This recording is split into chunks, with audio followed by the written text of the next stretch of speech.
Quantum mechanics का पढ़ेंगे, ठीक है। और हमने जो है वो स्टार्ट किया था हार्मोनिक ऑसिलेटर, ठीक है। आज उस हार्मोनिक ऑसिलेटर का हमने हमने हार्मोनिक ऑसिलेटर क्या की एनर्जी आइगन वैल्यू तक हमने कर ली, ठीक है। एनर्जी हमने फाइंड आउट कर ली थी। वो मेरे पास n प्लस हाफ एच का टोमेगा आ रही थी। और इसके बाद जो है अब आगे जो है नेक्स्ट जो मेरा टॉपिक आ रहा है वो ये है कि eigen function of harmonic oscillator, ठीक है। जो स्टेट वेरिएबल है, जो स्टेट फंक्शन है, जो साई है, ठीक है, वो अब हम हार्मोनिक ऑसिलेटर के लिए आज फाइंड आउट करेंगे कि वो क्या होता है। साई का या आइगन फंक्शन का ये हमने इसकी बेसिक जो जनरली हमने पढ़ा था वो यही था हमारे पास कि ये क्या होता है। आपने अगर कोई भी डायनामिक वेरिएबल फाइंड आउट करना है किसी भी सिस्टम के लिए तो आप उसके लिए आइगन फंक्शन पहले बना लेते हो, स्टेट वेरिएबल या स्टेट वेक्टर बना लेते हो, ठीक है। स्टेट वेक्टर उसको डेराक नोटेशन में बोलते हैं, वैसे अगर आप वेव मैकेनिक्स की बात करते हो तो आइगन फंक्शन हम बोलते हैं इसको। ये आइगन फंक्शन जो है इसको आप पहले फाइंड आउट करोगे तो इसके बाद आपके पास पॉसिबल होगा कि आप पोजीशन ऑफ पार्टिकल या फिर आप मोमेंटम ऑफ पार्टिकल या वेलोसिटी ऑफ पार्टिकल वो आप फिर कैलकुलेट कर सकोगे। सबसे पहला काम क्या है कि आपने आइगन फंक्शन फाइंड आउट करना है। तो हमने आज क्या करना है, आज हमने हार्मोनिक ऑसिलेटर जो हम पिछले एक आध दिन से हमने स्टार्ट किया हुआ है, आज हम उसका स्टेट फंक्शन या फिर स्टेट जो आइगन फंक्शन है ये आज हम फाइंड आउट करेंगे। It is use to find expectation value of momentum and position भी फाइंड आउट कर सकते हो आप, ठीक है। We know that. अच्छा, हार्मोनिक ऑसिलेटर के लिए गैस मेरे पास कल ये इक्वेशन आई थी और ये वो वाली इक्वेशन है जो मैंने आपको कहा था इसको आपने मेमोराइज करना है, ठीक है। अभी इस वक्त मेरे पास कल का लेक्चर नहीं है कहीं पे जिसमें मैं आपको दिखाऊं कि ये सीरीज किस स्टेप में थी। ये एक्चुअली ये जब हमने एनर्जी हम फाइंड आउट कर रहे थे तो हमारे पास बीच में बीच में एक इक्वेशन आ गई थी जिसको मैं हार्मीट इक्वेशन बोल रही थी, ठीक है। और उस हार्मीट इक्वेशन का मैंने आपको बोला था कि इसका आंसर जो एक पावर सीरीज आता है, ये वो पावर सीरीज में फिर जब मैंने वैल्यूज पुट की थी A1 A2 A3 इनकी जब मैंने वैल्यूज पुट की थी उसके बाद मेरे पास ये फॉर्म आ गई थी, ठीक है। इसमें जो है इसमें एच जाए जो है ये एक ऐसा वेरिएबल है, ठीक है, जो मुझे क्या कर रहा है, जो मुझे एक सीरीज शो करके दे रहा है। और ये series it is sum of some odd variables and some even variables. इसमें आपको याद हो तो इसको हमने सेपरेट किया था इवन सीरीज में और ऑड सीरीज में। जो इवन सीरीज थी वो सारी की सारी ए नॉट पे डिपेंड कर रही थी, ठीक है, उसमें ए नॉट आ रहा था। और जो ऑड सीरीज थी वो सब के सब में A1 आ रहा था। इसमें ऐसे होता है गर्ल्स, अगर आपने अपना हार्मोनिक ऑसिलेटर बनाना है और आपने उसको डिफरेंट एनर्जी वैल्यूज देने तो हार्मोनिक ऑसिलेटर आप का जब ऑसिलेट करेगा तो वो सर्टन स्टेप्स में ऑसिलेट करेगा, उसकी एनर्जी सर्टन डिस्क्रीट वैल्यूज होगी उसकी, ठीक है। और वो वैल्यूज कहाँ से आती है, वो ये जो आप A1 और A0 है ना ये आप चेंज करते हो, ठीक है। आप चेंज करोगे A1 और A0 को तो जो हार्मोनिक ऑसिलेटर है वो अपनी एनर्जीज इस A1 और A0 की बेस पे लेगा, ठीक है। A1 और A0 की बेस पे अपनी एनर्जीज लेगा, फिर जो भी उसने फर्स्ट एनर्जी ली next energy will be integral multiple of that energy, ठीक है। और नेक्स्ट फिर उसका इंटीग्रल मल्टीपल उसका फिर आगे की एनर्जीज जो है वो फिर वही डिस्क्रीट एनर्जीज होंगी, लेकिन जो फर्स्ट एनर्जी वैल्यू लेगा वो आपकी डिपेंड करेगा जो आपने A1 और A0 लिया हुआ है इस पे। बाकी अल्फा है, इसमें अल्फा जो है वो एक डायमेंशनलेस क्वांटिटी थी जो डिपेंड करती है एनर्जीज पे।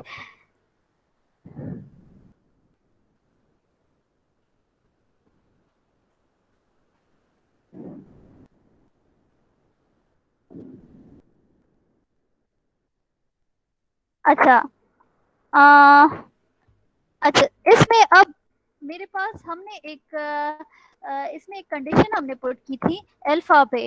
अल्फा पे हमने क्या कंडीशन पुट की थी कि आप अपने अल्फा को सिर्फ ऑड वैल्यूज दे सकते हो इवन नहीं दे सकते हो। वो मैंने इसलिए ये कंडीशन पुट की थी, अगर मैं इवन वैल्यूज देती हूँ, आप इस सीरीज को देख लो, अगर मैं इवन वैल्यूज देती हूँ अल्फा को, तो मेरी ये जो ऑड सीरीज है और इवन सीरीज है, ये दोनों इनफाइनाइट सीरीज बन जाती है। और इनफाइनाइट सीरीज अगर आपको याद हो तो मैंने कहा था कि ये मेरे इंटरेस्ट की नहीं है, ठीक है, उसमें मेरा इंटरेस्ट नहीं है, मुझे कोई एक वेरिएबल, कोई एक नंबर, कोई एक पॉलिनोमियल चाहिए एज माय आंसर। मैं इनफाइनाइट सीरीज, इनफाइनाइट चीजें जो है वो मेरी काम की नहीं होती, ठीक है। तो इस पॉइंट को माइंड में रखते हुए मैंने क्या किया कि मैंने अपने अल्फा को जो है रिस्ट्रिक्ट कर दिया था। और रिस्ट्रिक्ट करने के बाद मैंने ये कहा कि जो अल्फा है मेरा, वो जो है सर्टन ऑड वैल्यूज ही ले सकता है, वो इवन वैल्यूज नहीं ले सकता। आप इधर अगर अभी आपको थोड़ा सा डाउट हो रहा है तो इधर चेक कर लो, देखो अल्फा, यहाँ पे अल्फा है, यहाँ अल्फा है, इधर है, इधर है, इधर अगर इधर आप इवन वैल्यू पुट करते हो तो यहाँ से सर्टन, सपोज इवन जो फर्स्ट वैल्यू है दैट इज 0, इधर आप 0 पुट कर लो तो 1 minus 0 is something divided by 2 factorial, इधर भी कोई वैल्यू आ जाएगी, सिंपली इधर भी कोई वैल्यू आ जाएगी, इधर भी आ जाएगी, इधर भी कोई ना कोई वैल्यू आती जाएगी। तो आपकी ये जो इनफाइनाइट इवन सीरीज है ये इसी तरह कंटिन्यू रहेगी, और ये जो इनफाइनाइट ऑड सीरीज है ये इसी तरह कंटिन्यू रहेगी। तो मैं कोई ब्रेक नहीं लगा सकूंगी कि यहाँ तक मेरा आंसर है, बस वो चीज कंटिन्यूसली जा ही रही है, मुझे कुछ आइडिया नहीं हो रहा, ठीक है। बट अगर आप अगर ऑड वैल्यूज देते हो अपने अल्फा को, suppose first odd value, let suppose मैं 1 कंसिडर करती हूँ अपने अल्फा को, तो अगर मैं 1 कंसिडर करती हूँ, इधर मैं 1 पुट करती हूँ, 1 माइनस 1 इज 0, ये टर्म 0 हो गई है, ठीक है। अब ये 1 माइनस अल्फा आगे इसके साथ भी है, अगले के साथ भी होना है, अगले के साथ भी होना है, अगले के साथ भी होना है, तो अगर ये कैंसिल आउट होती है तो वो भी कैंसिल आउट होती है, नेक्स्ट भी कैंसिल आउट होती है, नेक्स्ट भी, आंसर क्या, सिर्फ ए नॉट रह जाएगा आंसर मेरा। और इधर देखिए, ये मेरे जो इवन सीरीज है उसमें जस्ट ए नॉट मेरा आंसर रह जाएगा, लेकिन जो मेरी ऑड सीरीज होगी, अगर मैं इधर 1 पुट करती हूँ, 3 minus 1 is 2 divide by 3 factorial, फिर इधर 2 इंटू 6 आ जाएगा डिवाइड बाय 5 फैक्टोरियल। मैं क्या करूंगी कि मैं उधर ऐसे करूंगी कि यहाँ से ए नॉट आ जाएगा और a1 को मैं 0 पुट कर दूंगी। सपोज देखें, a1 और a0 को मैंने वैल्यूज देनी है ना, तो मैं a1 को 0 पुट कर दूंगी, a1 को 0 पुट कर दिया, ये गया मेरी ये ऑड सीरीज गई, और अल्फा को मैंने 1 पुट किया तो यहाँ तक ये टर्म गई, ये टर्म गई, तो उसकी वजह से अगली टर्म्स भी गई, आंसर मेरा सिर्फ a0 आ गया। एच आई जो है, एच आई जो है वो मेरा सिर्फ a0 आ गया, एंड a0 जो है, जो मैं वैल्यू दे रही हूँ, which will be some constant number, that will be my solution, ठीक है। वो एक पॉलिनोमियल होगा, और constant values usually polynomial of 0 degree होते हैं, ठीक है। तो इट मींस कि वो मेरा एक एक्सेप्टेबल आंसर है, ठीक है। अब आप अल्फा को कोई और ऑड नंबर दे दो, सपोज मैं अपने अल्फा को जो है वो 7 दे देती हूँ, लेट्स कंसिडर 7 दे देती हूँ, ठीक है। तो यहाँ से कोई वैल्यू आ जाएगी, 1 माइनस 7 इज समथिंग, यहाँ से कोई वैल्यू आ जाएगी, यहाँ से कुछ वैल्यू आ जाएगी, इधर से कोई वैल्यू आ जाएगी, इधर जब मेरे 3 माइनस 7 विल बी -4, लेकिन जब इधर मैं 7 पुट करूंगी ये चीज 0 हो जाएगी। अब जब ये चीज 0 हो जाएगी तो देखिए ये सीरीज ऐसी है कि जो इधर है वो आगे भी रिपीट हो रही है, फिर वो आगे भी रिपीट हो रही है with the multiplication of some extra terms as well, ठीक है।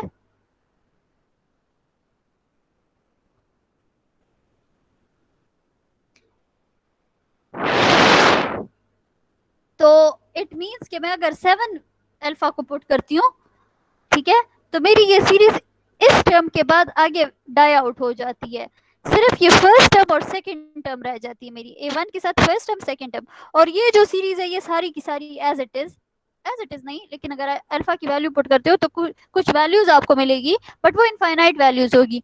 तो उस सिचुएशन में आप क्या करो, अपने ए नॉट को जो है वो 0 पुट कर दो, ए नॉट और ए1 को मैंने वैल्यूज असाइन करनी है ना, तो ए नॉट को 0 पुट कर दो, ए नॉट को 0 पुट करोगे तो ये इवन सीरीज से आपकी जान छूट जाएगी, क्योंकि वो इवन सीरीज मेरी इनफाइनाइट सीरीज हो रही है, I don't want infinite series, तो मैं ए नॉट को 0 कर दूंगी, ए नॉट को 0 कर दिया तो आगे वो सीरीज खत्म हो गई, और जब मैंने अल्फा को 7 पुट किए तो इस टर्म के बाद आगे की टर्म्स खत्म हो गई, तो मेरा आंसर सिर्फ ये वाला टर्म आएगा और ये टर्म आएगा विद a1, फिर अब a1 को मैंने वैल्यू देनी है सर्टन, ठीक है। तो that will be also an acceptable answer, सही है।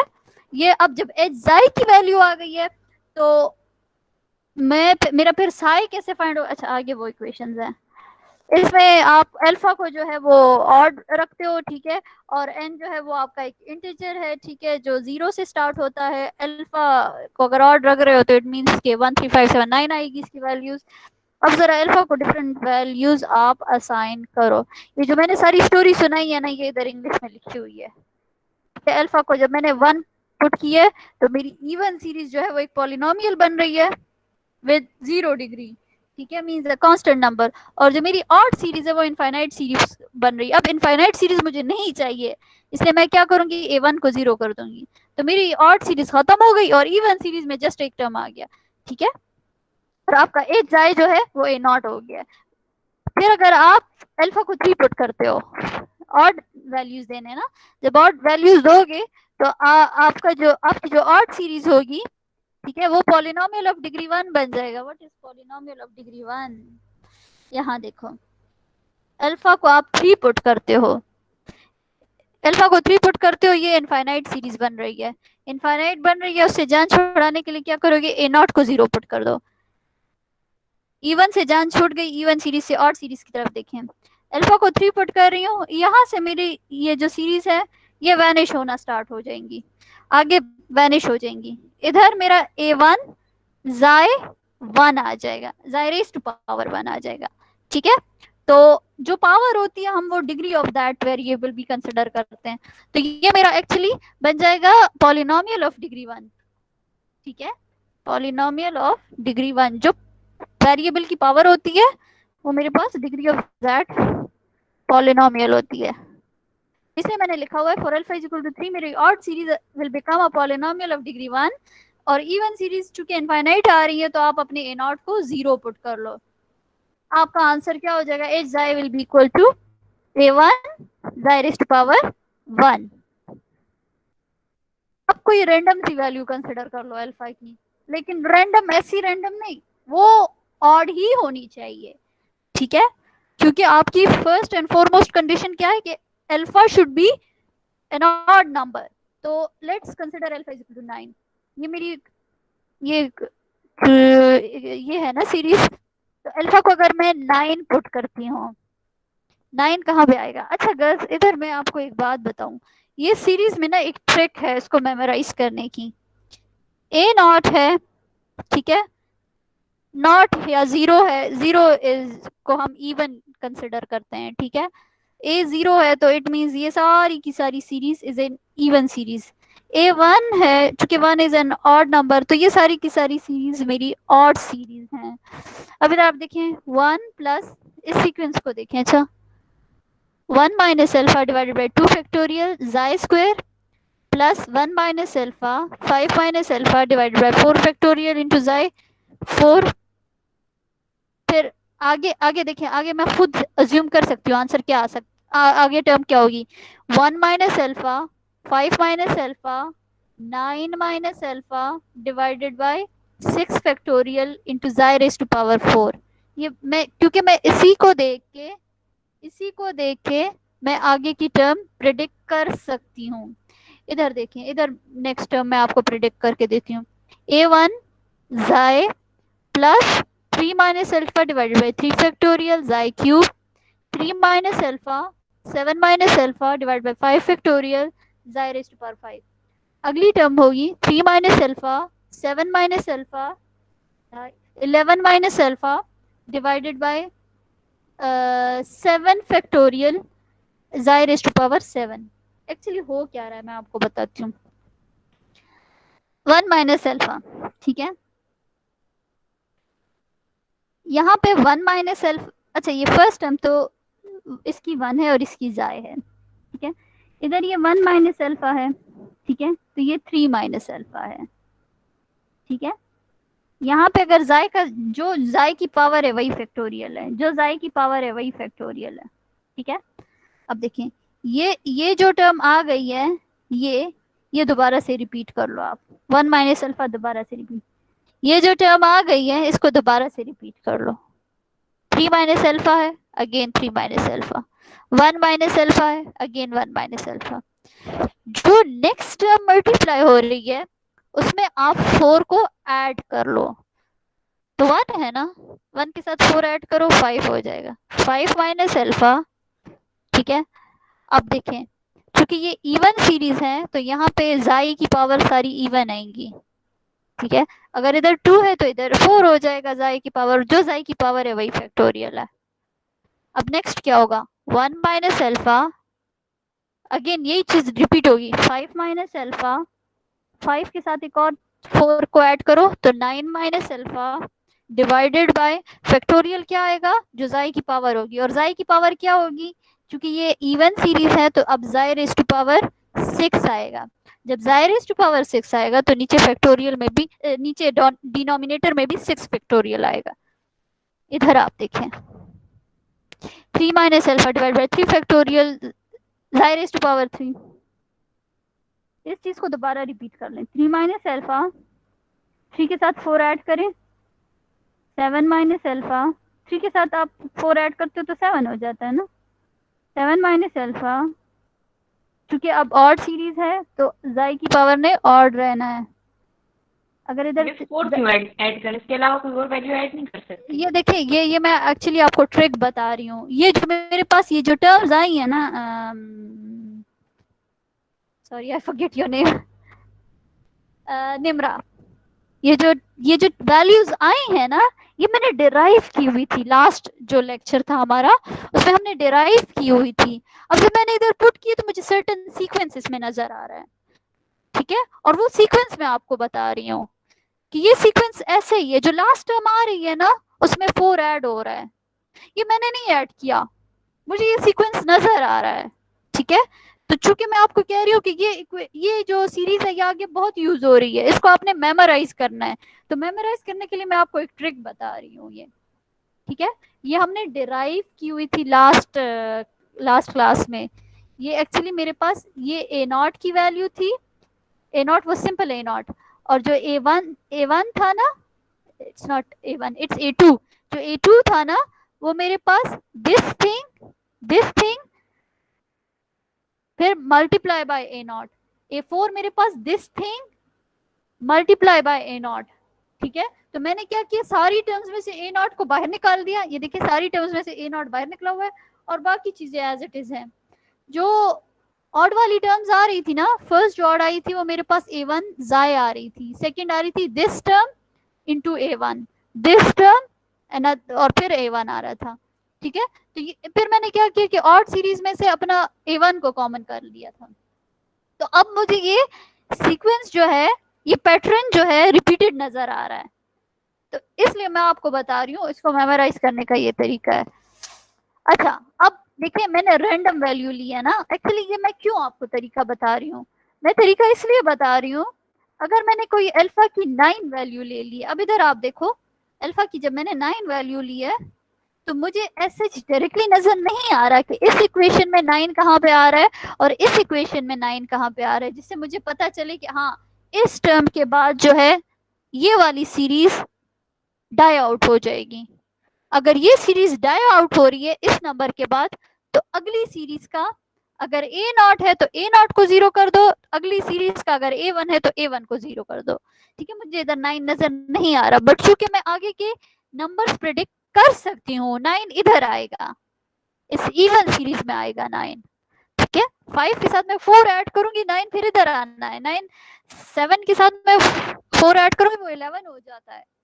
ठीक है, तो इट मींस 9 मेरा इवन सीरीज में आएगा, इट मींस इवन सीरीज के सर्टेन टर्म्स आएंगे और आगे के टर्म्स जो है वो कैंसिल आउट हो जाएंगे, लेकिन ऑड सीरीज मेरी नहीं कैंसिल आउट होगी, क्योंकि ऑड सीरीज में 9 माइनस अल्फा कहीं पे नहीं आ रहा, 9 माइनस अल्फा अगर आता ना तो मैं अल्फा को 9 वैल्यू देती और फिर 9 माइनस 9 जीरो हो जाता, लेकिन चूंकि मेरा ऑड सीरीज में 9 आ ही नहीं रहा, इसलिए मेरी ऑड सीरीज इनफाइनाइट हो जाएगी। उस चीज को टैकल करने के लिए मैं अपना ए वन जीरो कर दूंगी।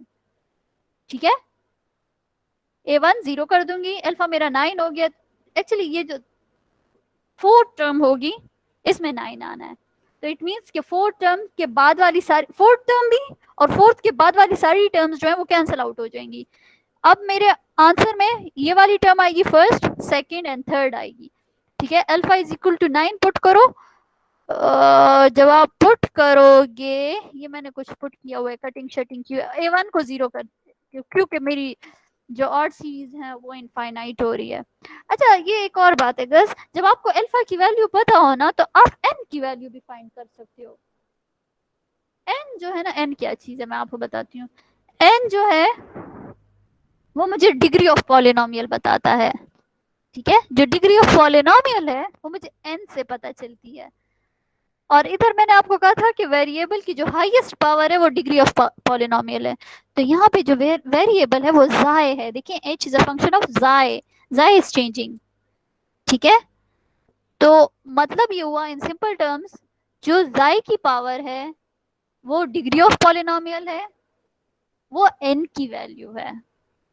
ठीक है, जो एन की वैल्यू है वो क्या है, जाई की पावर। तो अगर मुझे अल्फा 9 मिलता है तो alpha is an odd number which is 2n plus 1। ठीक है, तो इस इक्वेशन से 2n प्लस 1 को 9 के इक्वल पुट कर दो तो n आपका 4 आ रहा है। इट मीन्स कि आप जाए रेस्ट पावर 4 तक जाओगे। और देखिए, इधर से भी मुझे आइडिया हो जाता है कि यहाँ पे मैं अब अपनी इवन सीरीज लूंगी।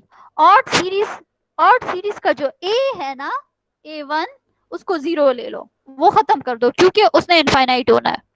ठीक है, ये एन की पावर जो है इवन आ रही है ना, तो देखिए जाई की पावर इवन कौन से वाले में है, जाई की पावर इवन इवन सीरीज में है। ऑड सीरीज में जाई की पावर जो है वो ऑड है। ठीक है, तो इसका मतलब है अब आपका सोल्यूशन जो है वो आपकी इवन सीरीज से आपको मिलना है। यहाँ पे आप चेक करो, अल्फा को मैंने रेंडमली 9 पुट किया, तो उससे मेरे पास क्या हुआ, एन मेरा 4 आ गया। इट मीन्स कि अब जो मेरा आंसर होगा उसमें जाए की पावर 4 तक होगी। ठीक है, और ये जो मेरा आंसर होगा ये पॉलिनोमियल ऑफ डिग्री 4 होगा। ठीक है, जब वैल्यूज मैंने पुट किए तो मेरा एच जाए ये आ गया। ठीक है, ये कुछ टर्म आ गई है, ए नॉट 1 माइनस 4 जाए स्क्वायर प्लस 4/3 जाए रेस्ट पावर 4। मेरी राइटिंग ठीक है, ये अब मेरा आंसर हो गया, दिस इज माय आंसर। ये मेरे जाई, एच ऑफ जाई जो है वो आ गया। अब आप अल्फा को कोई और वैल्यू पुट कर दो, 7। These are just for the practice. आपको एक्चुअली मैंने एक बात आगे समझानी है, इसलिए मैं ये डिफरेंट वैल्यूज असाइन कर रही हूँ। अल्फा को कोई और ऑड नंबर दे दो, सपोज 7 दे दो। जब 7 दे दो ना, एन कैलकुलेट कर लो, एन आपका 3 आ रहा है, एन 3 आ रहा है। यहाँ से मुझे पता चल गया है कि अब ऑड सीरीज से मेरा आंसर आना है। इवन सीरीज को 0 कर दो। इवन सीरीज को 0 करने का मतलब ये है ए नॉट को 0 कर दो। ए 0 जो है ना, उसको 0 आप के इक्वल पुट कर दो। ठीक है, अल्फा इज 7, तो ये मेरा, ये वाली मेरी ऑड सीरीज है। अल्फा को मैं 7 पुट करूंगी, यहाँ से सर्टेन वैल्यू आएगी, ये कैंसिल हो जाएगी, ये कैंसिल हो जाएगी, अगली भी सारी कैंसिल हो जाएगी।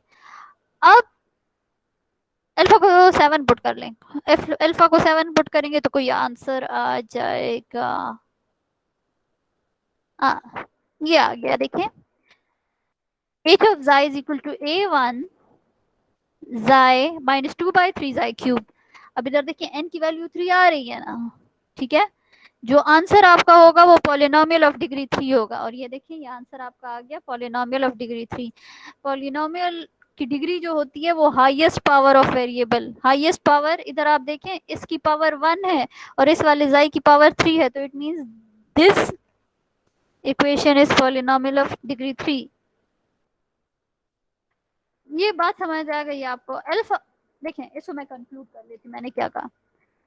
अल्फा की मैं कोई रैंडम ऑड नंबर में उसको देती हूँ, अल्फा की वैल्यू से मेरे पास एन की वैल्यू आ जाती है। एन की वैल्यू से मुझे दो बातें पता चलती हैं, कि मुझे डिग्री का पता चल जाता है कि मेरा पॉलिनोमियल ऑफ व्हाट डिग्री आना है। ठीक है, दूसरी मुझे ये बात पता चल जाती है कि मैंने आइदर A1 को 0 करना है और A0 को 0 करना है, इनमें से किसी एक को मैंने फिर 0 करना है। ठीक है, अगर n मेरे पास इवन आता है, n अगर इवन आता है तो इसका मतलब ये है कि आप A1 को 0 कर दो। लेकिन अगर मेरा n ऑड आता है तो आप A0 को 0 कर दो। सही है। और ये मैं क्यों 0 कर रही हूँ, क्योंकि मैंने इनफाइनाइट सीरीज को खत्म करना है।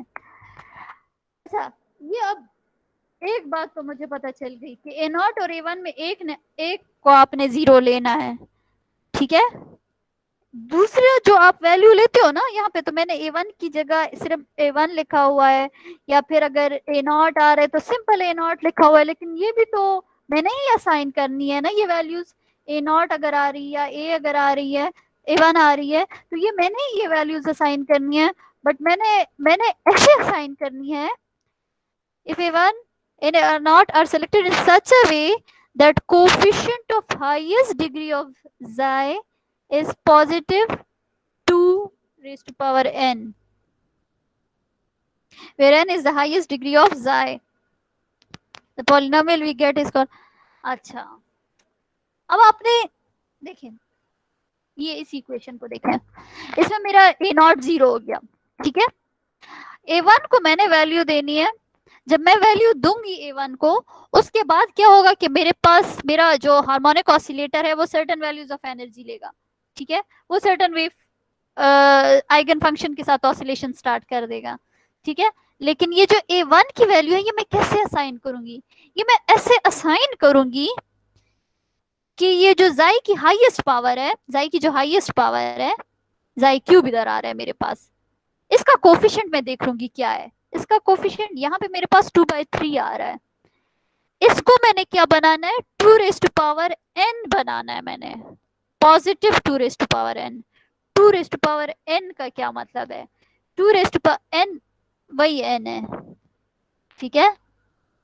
n जो है ये यही n है, इट मींस इसको मैंने 2 रेज टू पावर 3 8 बनाना है। इट्स नॉट 8, इट्स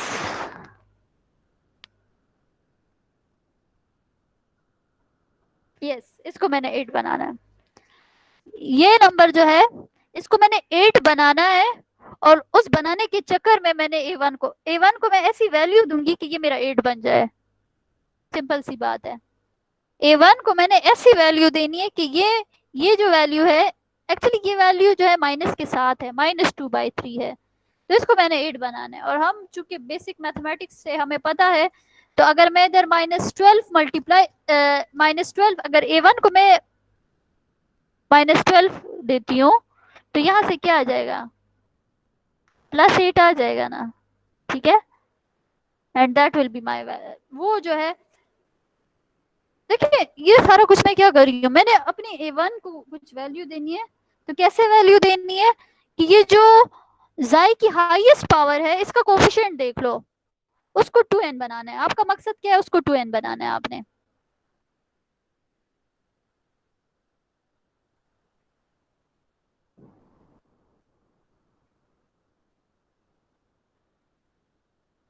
अभी आगे मैं ये करूंगी, ये जो काम है ना ये मैंने करना है।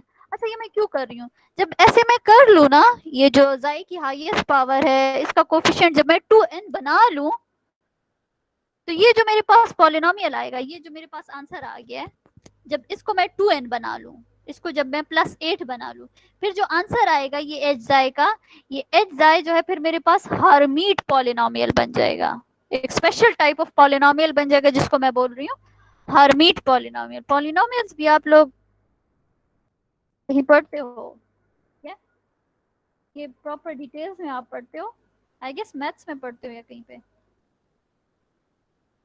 अच्छा, इधर हम जस्ट ये यहाँ पे जितना यूज कर रहे हैं मैं उतना बता देती हूँ कि मैंने क्या करना है, जाई की जो मैक्सिमम पावर है उसके कोफिशिएंट को मैंने 2 रेज टू पावर n बनाना है। जब वो बन जाए 2 रेज टू पावर n, अब जो मेरा एच जाई होगा ये मेरा हर्मीट पॉलिनोमियल होगा, और इस एच जाई को अब मैं कैपिटल एच एन जाई से डिनोट करूंगी, ठीक है। अगर आप इसको ये जाई की पावर हाईएस्ट पावर जो है ना, इसके कोफिशिएंट को अगर 2n नहीं बनाते तो वो सिंपल आपका स्मॉल एच जाई होता है। अगर आप बना लेते हो तो वो चूंकि एक स्पेशल पॉलिनोमियल बन गया जिसको आप हर्मीट पॉलिनोमियल बोल रहे हो, तब हर्मीट पॉलिनोमियल को आप कैपिटल एच एन जाई से रिप्रेजेंट करोगे। n की वैल्यूज वही हैं जो हम लेते आ रहे हैं, 0 से लेकर इंफिनिटी तक इंटीजर है n आपका। अब कुछ पॉलिनोमियल्स हम फाइंड आउट कर लेते हैं इनिशियल, सपोज हम जो फर्स्ट सेकंड थर्ड पॉलिनोमियल है, हर्मिट पॉलिनोमियल्स है, ये फाइंड कर लेते हैं। ये देख लें घर से मैंने क्या किया हुआ है। जो फर्स्ट है, क्योंकि n जो है अपनी वैल्यू 0 से स्टार्ट करता है, तो जो फर्स्ट हार्मिट पॉलिनोमियल आएगा उसमें आपका n will be equal to 0। तो ये आपका हो जाएगा h नॉट ऑफ जाए, कैपिटल H नॉट ऑफ जाए will be equal to a not, yes, n की वैल्यू 0 है। इफ n इज 0, अल्फा आप फाइंड कर सकते हो, यस कर सकते हैं, क्योंकि alpha is equal to 2n plus 1। अगर n की वैल्यू आपको मालूम है ना, फर्स्ट पॉलिनोमियल के लिए n अपनी वैल्यू 0 से स्टार्ट करता है, तो फर्स्ट पॉलिनोमियल के लिए obviously first value of n होगी विच इज 0। अब आप अल्फा इससे फाइंड कर लो। अल्फा कैसे फाइंड करोगे? 2n प्लस 1 से कर लो। n की जगह 0 पुट करोगे तो अल्फा आपका 1 हो जाएगा।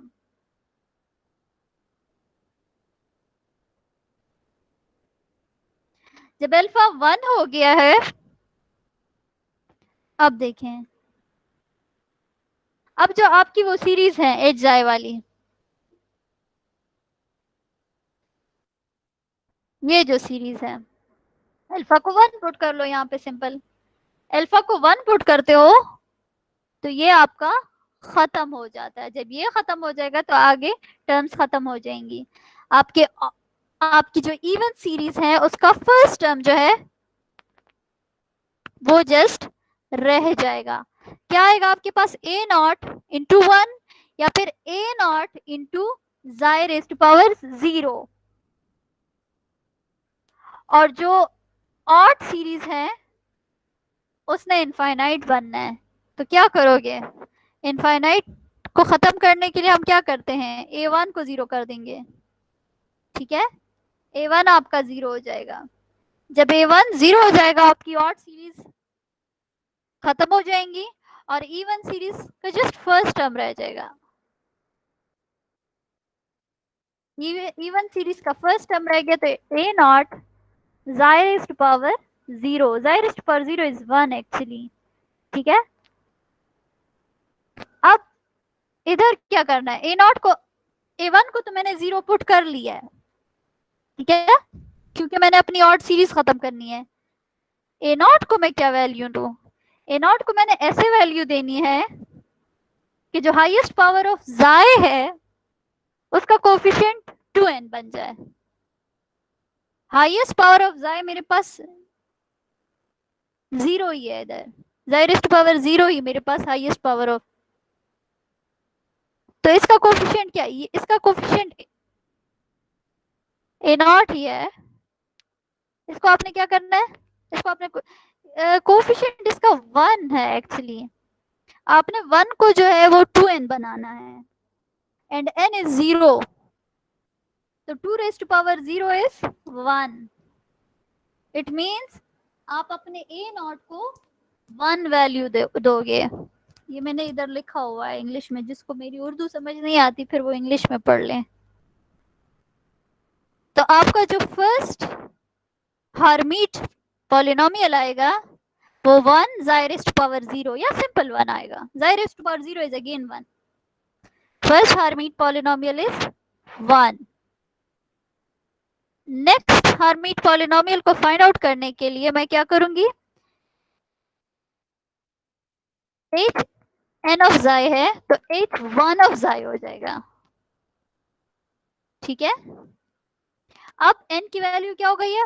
1 हो गई है। n की वैल्यू 1 हो गई है तो आप अल्फा फाइंड कर सकते हो। कैसे फाइंड करोगे? 2n प्लस 1 करके, n इज 1 ना, तो 2n प्लस 1 करके अल्फा फाइंड करोगे, your alpha will be 3। Alpha 3 हो गया आपका। अल्फा 3 होने का मतलब ये है कि आपका आंसर जो है वो ऑड सीरीज से आना है, ठीक है? आपका आंसर ऑड सीरीज से आना है। और n इज इक्वल टू 1 से मुझे पता चलता है कि मेरी डिग्री ऑफ पॉलिनोमियल जो होगी, जो आंसर होगा उसमें हाईएस्ट पावर जो होगी वो 1 के इक्वल होगी। ठीक है, इधर 3 से मुझे आइडिया हो रहा है कि मेरा इवन सीरीज में इनफाइनाइट बनना है। उसका solution A not is equal to 0 put कर दो। ए नॉट 0 हो गया, अल्फा इज इक्वल टू 3 इधर पुट कर लो। ए नॉट को 0 पुट किया, ये वाली सारी सीरीज गई। अल्फा को 3 पुट किया तो ये खत्म हो गई, ये खत्म हो गई तो नेक्स्ट टर्म खत्म हो गई, नेक्स्ट टर्म खत्म हो गई, नेक्स्ट टर्म खत्म हो गई। रह क्या गई, A1 और जाय सिर्फ रह गया। जब ये रह गया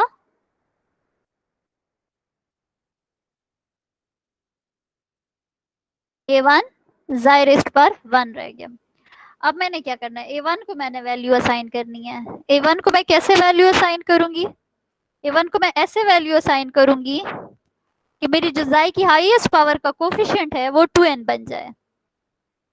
यहाँ मैंने 2n लेकर आना है। 2n means 2 raise to power n is 1, तो 2 रेज टू पावर 1 इज 2। यहाँ 2 आना चाहिए, इधर 2 आना चाहिए। तो आप a को 2 पुट करो तो आपका ये हो गया 2 raise to power 1। This is your answer. इधर आप चेक करो, n is 1 which is highest, which is degree of polynomial. ये देखें, यहाँ से मुझे पता चल रहा है मेरी डिग्री ऑफ पॉलिनोमियल जो है वो 1 है। ठीक है, ये मेरी सेकंड पॉलिनोमियल फाइंड हो गई। थर्ड पॉलिनोमियल को फाइंड आउट करने के लिए क्या करोगे, h2 ऑफ जाय हो जाएगा। जब n की वैल्यू 2 हो गई है, अल्फा विल बी 5। 5 कहां से आ गया, 2n प्लस 1 करके आया है। 2n प्लस 1 करोगे तो अल्फा 5 हो जाएगा। अल्फा के 5 से अल्फा 5 पुट कर लेते हैं इधर। अल्फा को जब 5 पुट करेंगे तो मुझे आइडिया हो रहा है कि जो मेरी इवन सीरीज है वो इस नंबर के बाद, इस टर्म के बाद डाई आउट हो जाएंगी, लेकिन जो मेरी ऑड सीरीज है उन्होंने इनफाइनाइट रहना है। तो मैं क्या कर लूंगी कि मैं अपने A1 को 0 कर दूंगी और अपना A0 ऐसे ही लिखूंगी, इधर 1 लिखूंगी, plus 1 minus 5 divided by 2 factorial जाय स्क्वायर हो जाएगा मेरा। ठीक है, मैंने अल्फा की जगह 5 पुट कर लिया है। जब ये मैंने किया है तो मेरे पास ये चीज आ गई है, ये सॉल्व कर करके ये चीज आ गई है, यहाँ तक आ गई है। ठीक है, ये वैल्यू अल्फा की वैल्यू पुट किए तो ये आया। अब नंबर आ गया, मैंने A0 को नंबर देना है। A0 को आप ऐसे नंबर दोगे, ऐसे वैल्यू दोगे कि जाय की जो हाईएस्ट पावर है उसका कोफिशिएंट 2n बन जाए। जाय का हाईएस्ट पावर इधर मेरे पास जाय स्क्वायर है, जाय स्क्वायर का कोफिशिएंट इधर 2 है, इसको मैंने बनाना है 2n। n मेरे पास क्या है, यहाँ पे 2 है, तो इट मीन्स मैंने इसको क्या बनाना है, मैंने इसको 4 बनाना है। इसको 4 बनाने के लिए मैं क्या करूं, मैं A0 को क्या वैल्यू असाइन करूं। अच्छा, ये सिंपल 4 बनाना है, बट मैंने +4 बनाना है। यहाँ पे ये -2 है, तो -2 को +4 बनाने के लिए आप A0 को -2 वैल्यू दे दो। A0 मेरी क्या, अगर A0 को -2 पुट करते हो ना, देखिए A0 की जगह -2 पुट करो, थोड़ा सा सॉल्व करो, तो जाय की जो मैक्सिमम पावर है इसका कोफिशिएंट 2n बन गया है। इट इज 2n, n की वैल्यू 2 है ना, तो 2 रेज टू पावर 2 इज 4। तो या फिर इसको थोड़ा सा रीअरेंज कर लो, प्लस वाली टर्म को पहले लिखो और नेगेटिव टर्म को बाद में लिखो, तो ये मेरे पास थर्ड हार्मीट पॉलिनोमियल आ गया। फोर्थ भी फाइंड कर लेते हैं, एग्जैक्टली वही मेथड है। फोर्थ पॉलिनोमियल के लिए आपका n जो है वो क्या होगा, अब 3 होगा। n क्यों एक नंबर पीछे है, क्योंकि n आपका 0 से स्टार्ट हुआ था, तो आपका h3 ऑफ जाय जो है, अब जब n 3 है तो अल्फा ने क्या वैल्यू लेनी है, 7।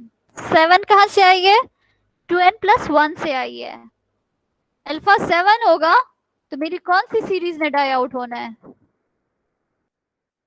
मेरी इवन सीरीज ने डाई आउट होना है, सॉरी मेरी ऑड सीरीज ने डाई आउट होना है, और जो इवन सीरीज है इसने इनफाइनाइट हो जाना है।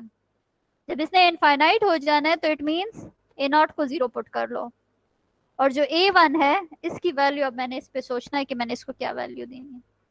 अल्फा को 7 पुट कर लो, ये टर्म कैंसिल हो गया और आगे की टर्म्स भी कैंसिल, लेकिन ये फर्स्ट 2 टर्म्स रह गई, xi plus 3 minus 7 divide by 3 factorial xi raised पर क्यूब, ये लिख लोगे। ये लिखोगे तो कुछ ऐसा, इसको सॉल्व कर लो थोड़ा, ये वैल्यू आ, ये वाली आपके पास इक्वेशन आ गई है, ठीक है। अब इधर आप देखो, इधर जाई की मैक्सिमम पावर क्या है, जाई क्यूब है, ठीक है। जाई क्यूब के कोफिशिएंट को मैंने 2n बनाना है, n क्या है 3 है, 2n means 2 raise to power 3, it means कि मैंने इसको प्लस 8 बनाना है। इस टर्म को 2/-3 को मैंने प्लस 8 बनाना है। प्लस 8 बनाने के लिए मैं क्या करूंगी, अगर मैं A1 को -12 लूं, A1 को -12 पुट करो, अब देखो जाई क्यूब का कोफिशिएंट 8 है कि नहीं, ये मेरे पास हो गया 4th हार्मीट पॉलिनॉमियल। इसी तरह से आप 5th 6th 7th 8th 10th 100th 1000th भी फाइंड आउट कर सकते हो। चीजों को जनरलाइज करने के लिए हम ये एक जनरल सी फॉर्म निकाल लेते हैं। कोई भी हायर ऑर्डर ऑफ हार्मीट पॉलिनॉमियल अगर आपने फाइंड करना है तो वो hn+1 of xi will be equal to 2 of xi hn xi minus 2n hn minus 1 of xi. n is an integer, xi is a variable, और hn जो है या hn+1 वो आपको हार्मीट पॉलिनॉमियल का ऑर्डर बता रहा है। अब मैंने फर्स्ट जो हमारे पास ये हार्मोनिक ऑसिलेटर का जो फर्स्ट लेक्चर था उसमें जब मैं साई को सॉल्व कर रही थी, ठीक है, श्रोडिंगर इक्वेशन वाली साई, जिसमें x को फिर मैंने जाए में कन्वर्ट कर दिया था और फिर मैं h की तरफ चली गई थी, तो मेरे पास ये एक जगह पे आया था कि मेरे वहां पे मेरा साई और h जो है वो इस इक्वेशन से रिलेट कर रहा था, ठीक है। इस इक्वेशन में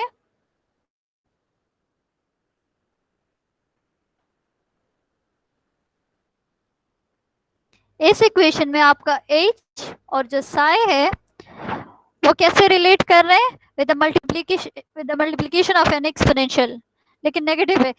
आपको अगर याद हो इसके साथ प्लस एक पॉजिटिव एक्सपोनेंशियल भी आ रहा था जिसको हमने इग्नोर कर दिया था क्योंकि वो मेरे साई को इनफाइनाइट बना रहा था, और मैंने आपको बोला था कि साई जो है मेरा इन्फिनिट नहीं हो सकता, it should be defined and finite, ठीक है। तो इसलिए मैंने वो दूसरी टर्म को इग्नोर कर दिया था और मैंने कहा नहीं, मेरा सोल्यूशन जो है वेव फंक्शन का या जो आइगन फंक्शन है उसका जस्ट यही।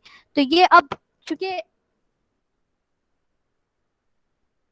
ये आपने फाइंड कर लिया एच ऑफ साई, लेकिन एच साई, अब अगर आप हार्मीट पॉलिनोमियल का आपको आइडिया हो गया, इसमें अगर हार्मीट पॉलिनोमियल पुट करते हो तो आपके साथ एक और नंबर भी आ जाता है, capital N N, H N of जाई ई रेस्ट पर, बाकी वही चीज है।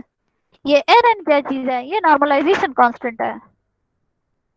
हम ये कहते हैं कि हमारा जो साई है वेव फंक्शन जो है it is well defined finite and normalised, ठीक है, वो नॉर्मलाइज्ड होता है। तो ये जो n है ये एक्चुअली वो नॉर्मलाइजेशन कांस्टेंट है, इसको आप फाइंड भी कर सकते हो। साई को जो है साई स्क्वायर का मॉड स्क्वायर का को इंटीग्रेट कर लो, ठीक है, तो आपके पास आ जाएगी ये।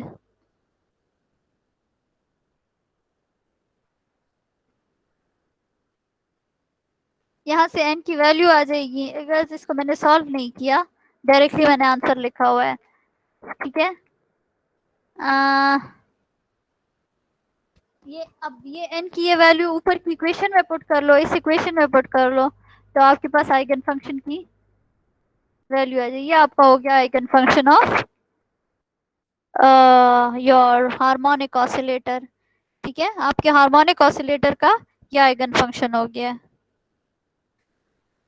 अच्छा, ये हार्मोनिक ऑसिलेटर की हमने दो चीजें फाइंड आउट की हैं। ठीक है, एक हमने उसकी एनर्जी आइगन वैल्यू फाइंड की और उसका हमने आइगन फंक्शन फाइंड की। ये आइगन फंक्शन है, लास्ट क्लास में हमने एनर्जी आइगन वैल्यू फाइंड की थी। थोड़ा सा हम क्लासिकल और जो क्वांटम मैकेनिकल हार्मोनिक ऑसिलेटर है इसको कंक्लूड कर लेते हैं। इन दोनों में क्या डिफरेंस है, क्लासिकल हार्मोनिक ऑसिलेटर क्या होता है और क्वांटम हार्मोनिक ऑसिलेटर क्या होता है। एक्चुअली ये मैं हार्मोनिक ऑसिलेटर क्वांटम में पढ़ क्यों रही हूँ, इसका रीजन मैं आपको बता देती हूँ।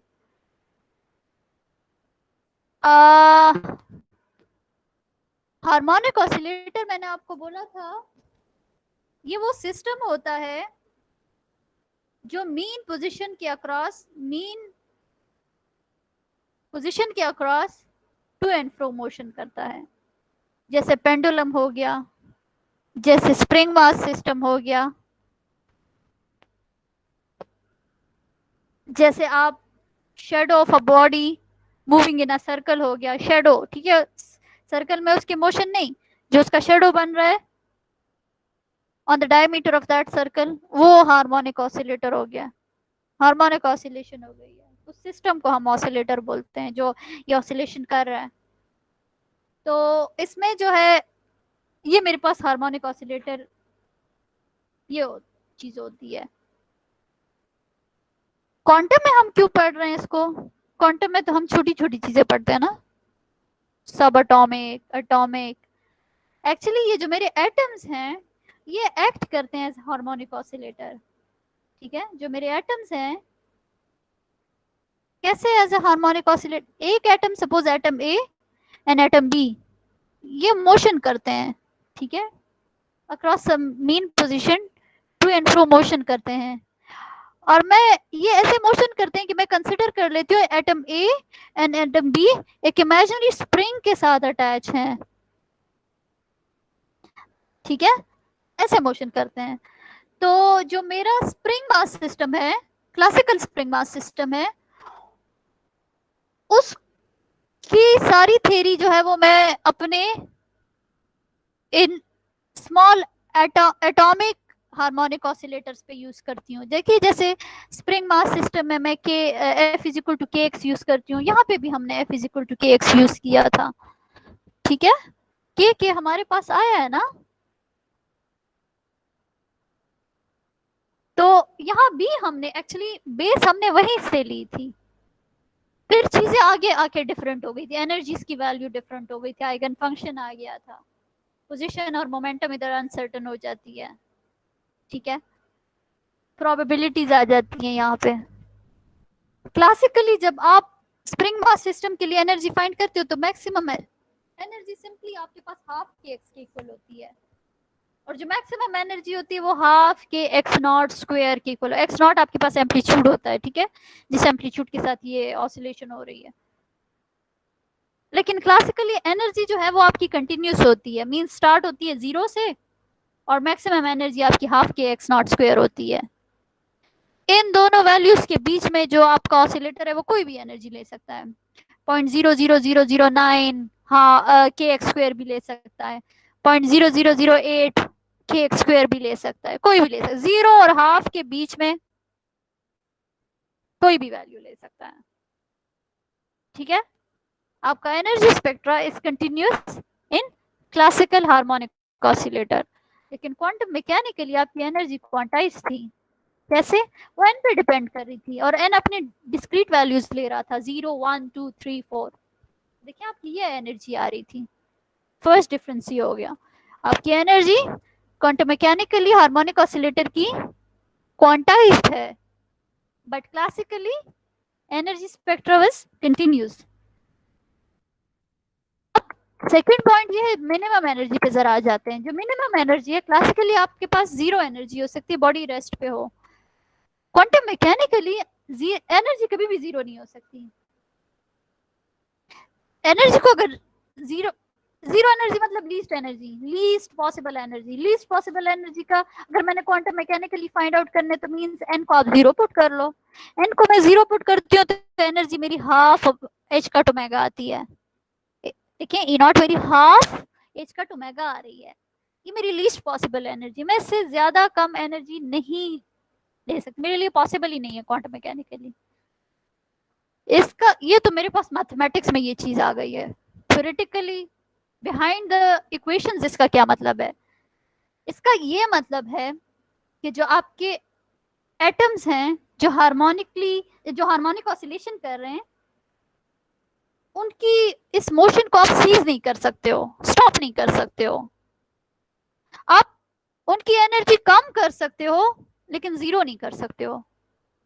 आप बाहर से कुछ भी कर दो, कितना ही टेम्परेचर क्यों नहीं कम करते हो, उनकी काइनेटिक एनर्जी क्यों नहीं कम करते हो, उनकी एनर्जी जो लीस्ट होगी वो हाफ की एच का ओमेगा होगी, जीरो नहीं होगी। मींस वो हमेशा वाइब्रेट करते रहेंगे, कुछ ना कुछ वाइब्रेशन उसमें हमेशा होगी। आप उनकी वाइब्रेशंस को स्टॉप नहीं कर सकते हो, मिनिमाइज कर सकते हो, स्टॉप नहीं कर सकते हो। ठीक है, ये मेरे पास minimum energy in quantum mechanics and in classical mechanics. Next मेरे पास प्रोबेबिलिटीज आ जाती हैं।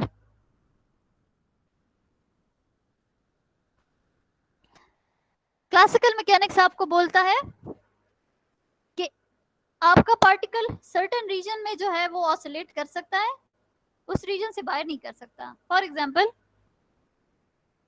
एग्जाम्पल मेरे पास मास स्प्रिंग सिस्टम है, मैं एम्पलीट्यूड जो प्रोवाइड कर रही हूँ अपने स्प्रिंग को वो मैं 5 सेंटीमीटर का देती हूँ। ठीक है, जब 5 सेंटीमीटर का मैं एम्पलीट्यूड देती हूँ तो इट मीन्स के +5 -5 के बीच में मेरा जो मास है वो ऑसिलेट करेगा 6 सेंटीमीटर वाली जगह पे, और 5.1 सेंटीमीटर वाली जगह जो है, या -5.1 सेंटीमीटर वाली जो जगह है, वहां पे भी मेरा पार्टिकल या मेरा जो ब्लॉक है या जो मास है वो नहीं एग्जिस्ट कर सकता। ये क्लासिकल बोलता है मुझे, और यस हमने डेली लाइफ में यही ऑब्जर्व किया है कि जो मैंने एम्पलीट्यूड दिया है उसी के प्लस माइनस में रहेगा, उससे ज्यादा एक पॉइंट भी नहीं जाएगा, एक पॉइंट भी नहीं जाएगा, क्योंकि उसकी एनर्जी हाफ की एक्स स्क्वायर है। ठीक है, उससे जा ही नहीं सकता आगे। क्लासिकल, ये क्लासिकल बातें हैं।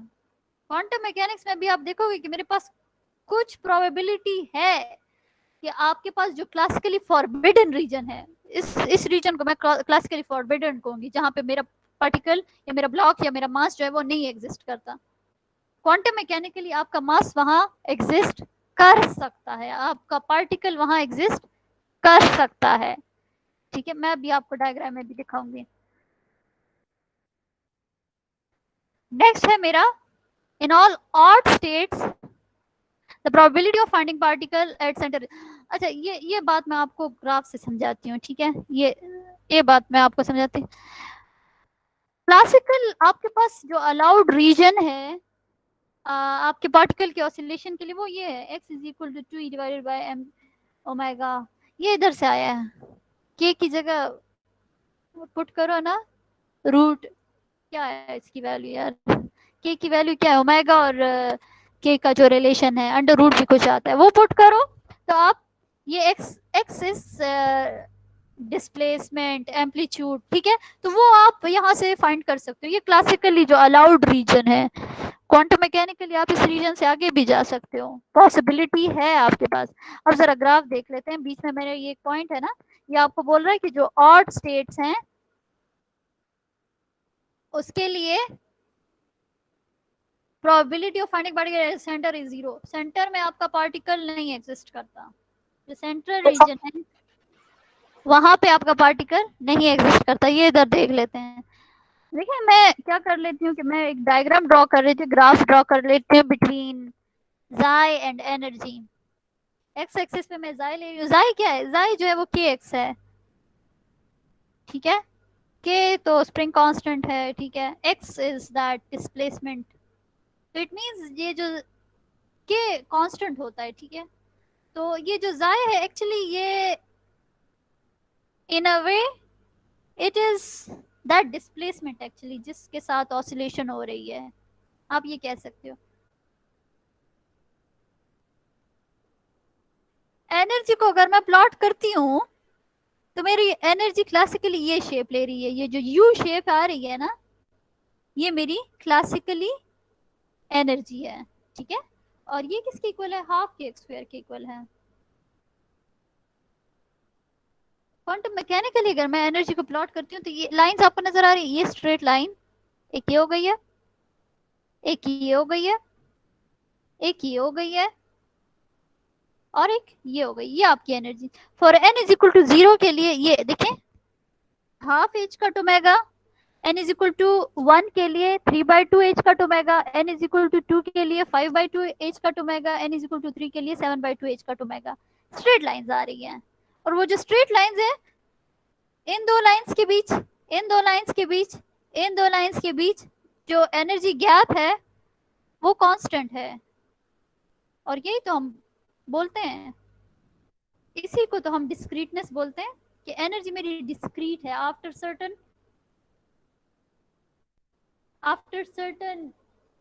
I should not use word interval, वो टाइम का चीज आ जाता है, लेकिन इट इज रिपीटिंग इटसेल्फ, ठीक है, डिस्क्रीट पैकेट्स में। और स्ट्रेट लाइंस है, स्ट्रेट लाइंस इसलिए भी है, ये लीनियर फंक्शन है, एच कट ओमेगा है, इसको देखें, ये स्क्वायर है, हाफ के एक्स स्क्वायर, तो स्क्वायर का ग्राफ ऐसे ही आता है ना। और ये देखिए, ये कंटिन्यूस ग्राफ है, कहीं पे गैप नहीं है। लेकिन क्वांटम मैकेनिक्स का एक ये लाइन है, अगली लाइन ऊपर है, उससे अगली लाइन और ऊपर है, अगली लाइन और ऊपर है, ठीक है। अब अगर आप, ये एनर्जीज हो गई हैं, ठीक है, क्लासिकली जो है वो यू शेप वाली एनर्जी है, और क्वांटम मैकेनिकली स्ट्रेट लाइंस जो है वो आपकी एनर्जी है। ये जो मैंने कुछ वेव टाइप आपको नजर आ रहे हैं ना, ये मैंने वेव फंक्शंस ड्रॉ किए हुए हैं। For N is equal to 0, for N is equal to 1, for N is equal to 2, for N is equal to 3। ये मैंने, sorry it's not wave function, it's probabilities, sorry मैंने wave function बोला, it's probabilities, ये मैंने probabilities draw की हुई हैं। तो अब एन इज इक्वल टू 0 के लिए देखें, बीच में ये जो पॉइंट है जहां पे x, इट्स नॉट x, जाई 0 मींस जो मीन पोजीशन है, वहां की प्रोबेबिलिटी इज मैक्सिमम। जितना आप मीन पोजीशन से साइडवेज जाते हो, प्रोबेबिलिटी इज डिक्रीजिंग। ये जो रीजन है, ये जो यू शेप से बाहर वाली रीजन है, ये जो यू शेप से बाहर वाली रीजन है, this is classically forbidden region. Means आपका क्लासिकल पार्टिकल इस रीजन में नहीं हो सकता, ना इस रीजन में हो सकता है। लेकिन क्वांटम मैकेनिकली देखें, वो प्रोबेबिलिटी उस रीजन में भी आ रही है, बीच में ज्यादा है, वहां थोड़ी सी इसकी हाइट कम है ना, ठीक है, प्रोबेबिलिटी की हाइट कम है, इट मींस उसकी वैल्यू कम है, बट कुछ तो है ना। तो इट मींस कि आपकी कुछ probability in the forbidden region भी है, classically forbidden region. n is equal to 1 के लिए चेक करो, बीच में जो मीन पोजीशन है वहां प्रोबेबिलिटी 0 है, देखें 0 को टच कर रही है। इधर आप जाते हो मैक्सिमम हो गई प्रोबेबिलिटी, इधर जाते हो ये भी मैक्सिमम है बट इन ऑपोजिट वे। और फॉरबिडन रीजन में भी कुछ प्रोबेबिलिटी है, फॉरबिडन रीजन में भी कुछ प्रोबेबिलिटी है। n इज इक्वल टू 2 पे चले जाओ, ये मेरे पास मीन पोजीशन है, मीन पोजीशन पे भी प्रोबेबिलिटी है, ठीक है, दूसरे साइड पे, but it has some value. इधर जब आप आते हो तो अब देखिए, अब ये भी प्रोबेबिलिटी आ रही है। फॉरबिडन रीजन में आते हो, फिर आपके पास प्रोबेबिलिटी लीक कर रही है, इधर भी कोई वैल्यू आ रही है, उधर भी आ रही है। n इज इक्वल टू 3 पे आ जाओ, मीन पोजीशन पे 0 प्रोबेबिलिटी है, आगे प्रोबेबिलिटी वेरी कर रही है, लेकिन जो फॉरबिडन रीजन है उधर भी कुछ ना कुछ प्रोबेबिलिटी है। सिमिलरली अदर साइड पे भी कुछ ना कुछ प्रोबेबिलिटी है। तो मैंने ऊपर पॉइंट्स बताया है ना कि क्लासिकली आपके पास particle can not exist in classical forbidden region, but quantum mechanically उसकी it has certain probability or some probability or less probability of its existence in classical forbidden region। तो देखिए इस ग्राफ में मुझे नजर आ रहा है कि yes it has certain probability। अब odd n को देखें जरा, पहले odd को देख लेते, चले पहले even को देख लेते हैं। जो even n's हैं, n एक्चुअली मुझे स्टेट बता रहा है, ठीक है, जो स्टेट है ना,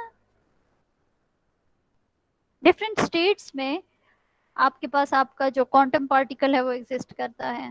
states is actually telling me the value of energy. तो जो इवन स्टेट्स हैं उधर आप देखें जो बिल्कुल मीन पोजीशन है वहां पे मैक्सिमम प्रोबेबिलिटी है। इधर देखें, इधर भी ये भी मैक्सिमम है बट इन अदर डायरेक्शन। इसको मैंने इसकी हाइट ज्यादा नहीं बनाई, सॉरी, इट्स मिस्टेकनली, ठीक है। इधर भी ज्यादा है इवन में। ऑड में चेक करते हैं। जो ऑड स्टेट्स हैं, mean n is equal to 1 and n is equal to 3, यहाँ पे मेरे पास मीन पोजीशन पे z इज इक्वल टू 0 पे प्रोबेबिलिटी 0, ये हुआ देखें, प्रोबेबिलिटी 0। जब प्रोबेबिलिटी 0 है इसका क्या मतलब हुआ? ये चीज, इसको जरा गर्ल्स विजुअलाइज करें। Probability 0 at mean position, probability is there in position other than mean position या at extreme positions. probability is 0 at mean position but there is some probability at extreme position। इधर भी है, इधर भी है, इधर भी है। जरा क्लासिकल इस बात को सोचे, एक पार्टिकल है जिसकी probability मीन पोजीशन पे 0 है लेकिन एक्सट्रीम पोजीशंस पे है। How is this possible?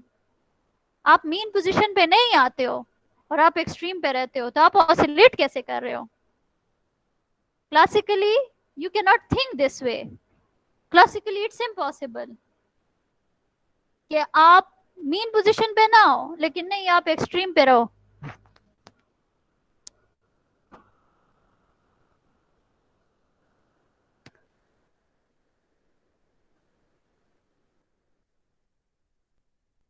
तो this thing is now becoming weird.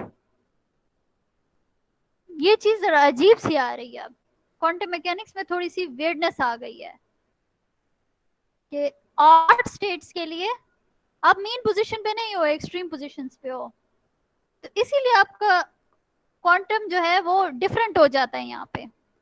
लेकिन जितना जितना आप एन को इंक्रीज करो, एन को इंक्रीज करो ना, ये देखें, एक एक बात, इसको मैंने वैसे प्रॉपर्ली ड्रॉ नहीं किया, जितना जितना एन को इंक्रीज करते हो ये फॉरबिडन रीजन में प्रोबेबिलिटी उतनी डिक्रीज होती जाती है, फॉरबिडन रीजन में, ठीक है।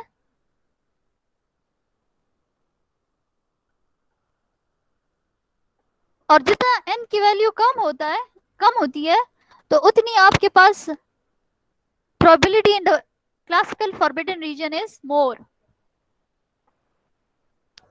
जरा for odd n probability at mean position is 0। अच्छा, प्रोबेबिलिटी को आप कैसे जाय से रिलेट करते हो? जाय स्क्वायर जो है आपके पास यूजुअली प्रोबेबिलिटी, जाय इज एक्चुअली दैट डिस्प्लेसमेंट। जाय को मैं डिस्प्लेसमेंट से इसलिए रिलेट कर रही हूँ कि जाय के एक्स के इक्वल है ना। तो probability of finding a particle आप पोजीशन से ही रिलेट करोगे, और प्रोबेबिलिटी यूजुअली मेरे पास स्क्वायर्स में होती है, साई स्क्वायर होता है ना, तो यहाँ पे मेरे पास जाय square. For every state, probability of finding particle in classical forbidden region is there. Some probability is there, right? But as n increases, this probability decreases. जितना जितना n आपके पास increase होता है, ये probability of presence of particle in classically forbidden region decrease होता जाता है। अब even odd n के लिए क्या हुआ कि आपके mean position पे जो है वो probability 0 है। इवन एन के लिए क्या हुआ कि मीन पोजीशन पे मैक्सिमम है और जो एक्सट्रीम पोजीशन है वहां पे प्रोबेबिलिटी डिक्रीज होती है। 0 नहीं है, कहीं पे भी 0 नहीं है, ये देखिए 0 नहीं है बट लेस है, ठीक है। ये इवन है, एक ये वाला इवन है, 0 नहीं है बट लेस है। मैक्स मीन पोजीशन पे सबसे ज्यादा है, ये देखिए, ये यहाँ पे ज्यादा है, n इज इक्वल टू 2 पे देखिए इधर भी ज्यादा है। तो ये क्या हो रहा है? ये भी अजीब सी बात हो गई है। ये क्या कह रहा है आपको? ऑड के लिए बीच में वो एग्जिस्ट ही नहीं करता और इवन के लिए बीच में ही एग्जिस्ट कर रहा है बस। आपका पार्टिकल साइड्स पे बहुत कम प्रोबेबिलिटी है। क्लासिकल मैकेनिक्स क्या बोलता है आपको? वो कहता है कि नहीं, आपके पार्टिकल की एग्जिस्टेंस जो है वो एक्सट्रीम पे ज्यादा है, मीन पे कम है। वो इसके ऑपोजिट बोलता है क्लासिकल मैकेनिक्स। ये जो ये वाला पॉइंट है ना, इसके ऑपोजिट बोलता है। कैसे, ये मैं आपको बताती हूँ। देखिए, जो मीन पोजीशन है, यहाँ पे पार्टिकल, इसकी वेलोसिटी बहुत ज्यादा होती है मीन पोजीशन पे, और जो एक्सट्रीम पोजीशन है, जब मैक्सिमम एक्सट्रीम पे पहुंचता है ना, तो वो थोड़ी देर के लिए रुक जाता है और फिर वापस आता है टुवर्ड्स मीन पोजीशन। रुक जाने का मतलब ये कि उसने अपनी वेलोसिटी डिक्रीज कर दी है। मीन पोजीशन पे है, उसकी वेलोसिटी इंक्रीज, वो जल्दी से मीन पोजीशन से गुजरेगा, एक्सट्रीम पोजीशन तक जाएगा, उधर थोड़ी देर गुजारेगा। क्यों थोड़ी देर गुजारेगा? क्योंकि उधर उसकी वेलोसिटी कम हो गई है। ठीक है, तो अब मेरे मुझे अगर मैं प्रोबेबिलिटी फाइंड आउट करना चाहूँ अपने क्लासिकल पार्टिकल की, तो वो मेरा एक्सट्रीम पोजीशन पे मुझे लगता है ज्यादा मिलेगा, और मीन पोजीशन पे बहुत कम दफा मिलेगा, क्योंकि वो वहां से बहुत जल्दी गुजर जाता है मीन पोजीशन से। एक्सट्रीम पोजीशन पे थोड़ी देर ज्यादा गुजारता है, इसलिए मुझे maximum most of the time वो मुझे एक्सट्रीम पोजीशन पे ही मिलेगा। जबकि ये आपको क्या बोल रहे हैं कि नहीं, आपका जो क्वांटम पार्टिकल है वो उसकी तो प्रोबेबिलिटी मीन पोजीशन पे ज्यादा है, एक्सट्रीम पे कम है। तो ये पॉइंट भी कॉन्ट्रडिक्शन हो गई। That is why my classical my quantum mechanics is a bit strange। अगर आपका n बहुत ज्यादा होता है तो प्रोबेबिलिटी कुछ ऐसी फॉर्म लेती है। देखिए, ये यू शेप ले ली है प्रोबेबिलिटी ने। इसका क्या मतलब हुआ? मीन्स मीन पोजीशन पे मीन पोजीशन पे प्रोबेबिलिटी बहुत कम है। देखिए, यहाँ पे हाइट बहुत कम है प्रोबेबिलिटी। ये एक्सट्रीम पोजीशन है, ये एक्सट्रीम है और ये एक्सट्रीम है। इधर प्रोबेबिलिटी की हाइट देखिए कहाँ तक चली गई है, यहाँ देखें और यहाँ देखें। जब n इंक्रीज हो रहा है तो प्रोबेबिलिटी एट एक्सट्रीम पोजीशन ज्यादा है। ये क्लासिकल मैकेनिक्स से मैच कर रही है मेरी बात। जब आप स्मॉल n लेते हो ना, तो आपकी चीजें डिफरेंट होती हैं। जब आप स्टेट्स की वैल्यू आपके पास स्मॉल होती है, तो things are very different than classical mechanics. But when n approaches to infinity or it goes near infinity, तो फिर आपकी क्लासिकल और जो क्वांटम मैकेनिक्स है, दे coincide with one another। और ये किसने कहा था? ये Bohr Gohar Bohr corresponding principle है आपका, कि for larger value of n, your classical and mechanical results coincides with one another। Here your topic finishes. If you have any question, you can ask.